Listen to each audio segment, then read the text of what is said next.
भारत माता की। आज के कारगिल विजय दिवस की 25वीं वर्षगांठ के समारोह में हम सब उपस्थित हैं। लगभग 3 साल से दार्जिलिंग के माननीय सांसद और मेरे प्रिय साथी राजू बिस्टा जी ने दार्जिलिंग आने का आमंत्रण दे रहे थे। आज मेरा सौभाग्य है कि आप सबके बीच कारगिल विजय दिवस जैसे एक अत्यंत महत्वपूर्ण दिवस पर यहां आकर आप सबके बीच रहकर इस कार्यक्रम को मनाने का मौका आप सब ने सौंपा है। दार्जिलिंग बहादुरों की धरती है, वीर बलिदानियों की धरती है और यहां से हजारों लाखों संख्या में देश के लिए युवा बलिदान दिए। ऐसे धरती में आकर इस देश की त्योहार को मनाने का सौभाग्य आज राजू जी के माध्यम से मुझे प्राप्त हो चुकी है। मैं पूरी युवा मोर्चा के टीम की ओर से मैं राजू जी को इस सम्मान के लिए धन्यवाद करता हूं। साथियों, मंच पर आर्मी के, एसएसबी के और बीएसएफ के कई सारे वरिष्ठ अधिकारी हैं। उन सबको भी मैं प्रणाम करता हूं। यह एक अत्यंत भावनात्मक कार्यक्रम है और देश के लिए जिन्होंने सर्वोच्च बलिदान दिए, ऐसे वीर सेनानियों को, शहीदों को याद करने वाले कार्यक्रम है। इंग्लिश में एक कहावत है, soldiers do not die on the battlefield, they only become martyrs, but they die when an ungrateful society forgets them. इस कार्यक्रम के माध्यम से हम आज के जो जनरेशन है, और मैं देख रहा हूं आज के ऑडियंस में कई सारे ऐसे युवा हैं जो शायद कारगिल के युद्ध के समय में 2 साल के या 3 साल के उम्र के हुए हैं और यहां ऐसे भी युवा हैं जो खास कारगिल युद्ध के समय में जन्मे भी नहीं थे। इस कार्यक्रम का उद्देश्य उन बलिदानियों को और उनके बलिदान को जीवित रखना, अमर रखना और उनसे हमेशा के लिए प्रेरणा लेना, यह इस कार्यक्रम का उद्देश्य है। और मैं आप सबको इतनी बड़ी संख्या में आकर इस कार्यक्रम को सफल करने के लिए और आने वाले पीढ़ी को कारगिल के विजय गाथा को बताने के लिए मैं दार्जिलिंग के आप सबको भी हृदय से बहुत बहुत अभिनंदन करता हूं इस यशस्वी कार्यक्रम को आयोजन करने के लिए। साथियों, राजू जी ने बताया कारगिल के युद्ध स्ट्रैटेजिकली भारत के लिए एक बहुत कठिन युद्ध था। पाकिस्तान के फौज और पाकिस्तान के सपोर्टेड टेररिस्ट स्ट्रैटेजिकली भारत से कई सारे ऊपर हाइटेड पोस्ट में वो बैठे थे। नीचे से चढ़कर उनसे लड़ना, perhaps this was unprecedented in warfare tactics and the kind of warfare armies had faced anywhere in the world. But the Indian Army showed great grit, determination, courage and conviction and fought what was literally an uphill battle. और कई सारे war accounts को जब हम पढ़ते हैं, वो captain Vikram Batra का हो, कैप्टन सौरभ कालिया का हो, मनोज कुमार पांडे जी का हो,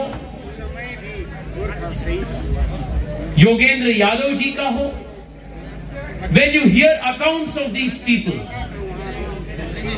you realize the kind of metal that these men were made of. When the entire world was against them, when nothing went in their favor, just the sheer grit and determination of wanting to contribute something for the country pushed them to do what was impossible. And the Indian Army showed the world how to fight an impossible battle in a most possible.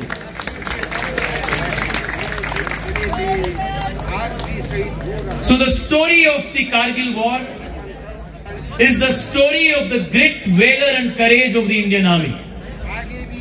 इतना ही नहीं, Kargil war के जो गाथा है, ये भारत के सेना और पाकिस्तान के सेना के बीच के फर्क को भी दिखाता है। हम सब जानते हैं कैप्टन सौरभ कालिया को और उनके साथी प्रिजनर ऑफ वॉर जो उनको पकड़े गए थे, उनको पाकिस्तान आर्मी ने जिस प्रकार से टॉर्चर किए थे, unbelievable torture, the kind of violations that even the international court of justice took cognizance of. But when India took custody of the Pakistan prisoners of war, and when we captured their soldiers, and when we encountered their soldiers who were martyred, we gave them a burial with full military honors and treated the Pakistan war prisoners of war with all respect. कई सारे लोग आज भी बताते कि हम भी पाकिस्तान जैसे अपने साथियों को, अपने जवानों को किया था, वैसे हम भी करना चाहिए. पर तब के प्रधानमंत्री अटल बिहारी वाजपेयी जी ने उसको ठीक जवाब दिए थे कि दो देश के बीच का फर्क सिर्फ वो दो देश के इकोनॉमी से नहीं होता है, देश के साइज के ज्यादा नहीं होता है. दो देश के बीच के फर्क उस देश के ईमानदारी से और देश के संस्कार से होता है. भारत और पाकिस्तान के बीच का फर्क है. साथियों, पिछले 10 साल में नरेंद्र मोदी जी के नेतृत्व में भारत और भारत की फौज विश्व के सबसे ताकतवर फौजों में एक बना चुका है. The Indian army and the Indian armed forces today is one amongst the strongest forces in the world. पिछले 10 साल में इंडियन आर्मी को मॉडर्नाइज बनाने के लिए, इंडियन आर्मी को एक एफिशिएंट फाइटिंग मशीन बनाने के लिए सरकार की ओर से हर प्रकार के मदद दिए गए. उन दिन भी था जब अपने फौजों के पास ना बुलेट प्रूफ जैकेट थे, ना उनके पास ठीक प्रकार के एम्यूनिशंस थे. भारत डिफेंस मैन्युफैक्चरिंग में भी पीछे था, पर आज लड़ाकू युद्ध विमान से लेकर कॉम्बैट हेलीकॉप्टर तक भारत में ही प्रोड्यूस हो रहा है. और Bharat is a net exporter of defense equipment and defense ammunition today. अपने ही देश में आर्म्स एंड एम्यूनिशंस का ऑर्डिनेंस फैक्ट्रीज बड़े बड़े खोल रहे हैं. हजारों युवा उसमें काम पे लगे और भारत के जवानों को made in India arms and ammunitions का सप्लाई पहली बार आज देश में आज हो रहा है. साथियों, अपने बॉर्डर इंफ्रास्ट्रक्चर में भी, वो अरुणाचल के दूर दराज गांव हो सकता है या लद्दाख के या राजस्थान के दूर दराज गांव हो सकता है, अपने बॉर्डर इंफ्रास्ट्रक्चर में भी बहुत बड़ी बढ़ोतरी हो चुकी है.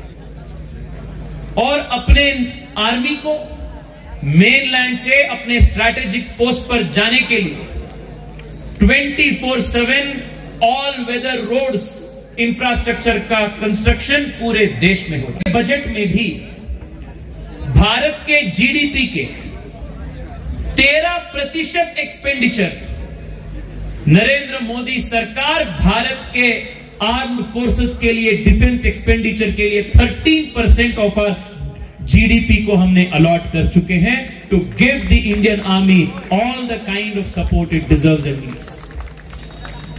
साथियों, सिविलियंस होने के नाते हम सब के भी बहुत बड़े जिम्मेदारी होता है और ये जिम्मेदारी मैं मानता हूं सबसे पहले शुरू होता है अपने आर्म्ड फोर्सेस को और अपने जवानों को इज्जत देने से।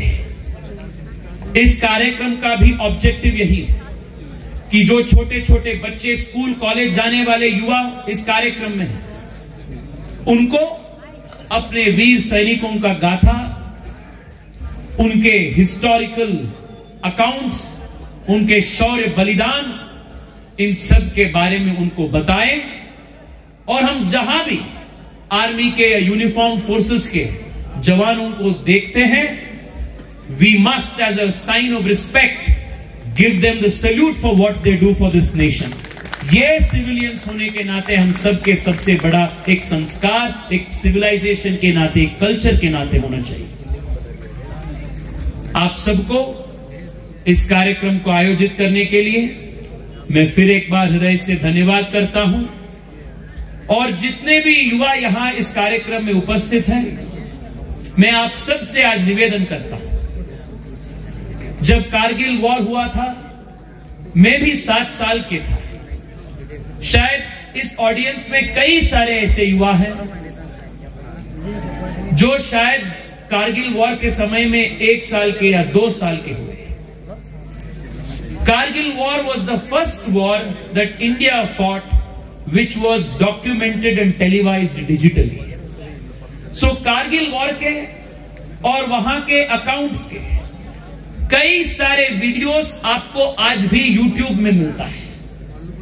कैप्टन विक्रम बात्रा के जो फेमस इंटरव्यू जिसमें वो कहते हैं ए दिल मांगे मोर, वो आज भी YouTube में है। मैं यहां उपस्थित नौजवानों से मैं निवेदन करता हूं, हम रोज YouTube में, Instagram में घंटों हम बिताते हैं ऐसे रील्स देखते देखते, YouTube शॉर्ट्स देखते देखते। आज हम 10 मिनट कारगिल युद्ध के जो अपने हीरोज थे उनके बारे में आज जानने का प्रयास करेंगे। कैप्टन सौरभ कालिया का, मनोज कुमार पांडे का, विक्रम बात्रा के इंटरव्यूज को देखेंगे।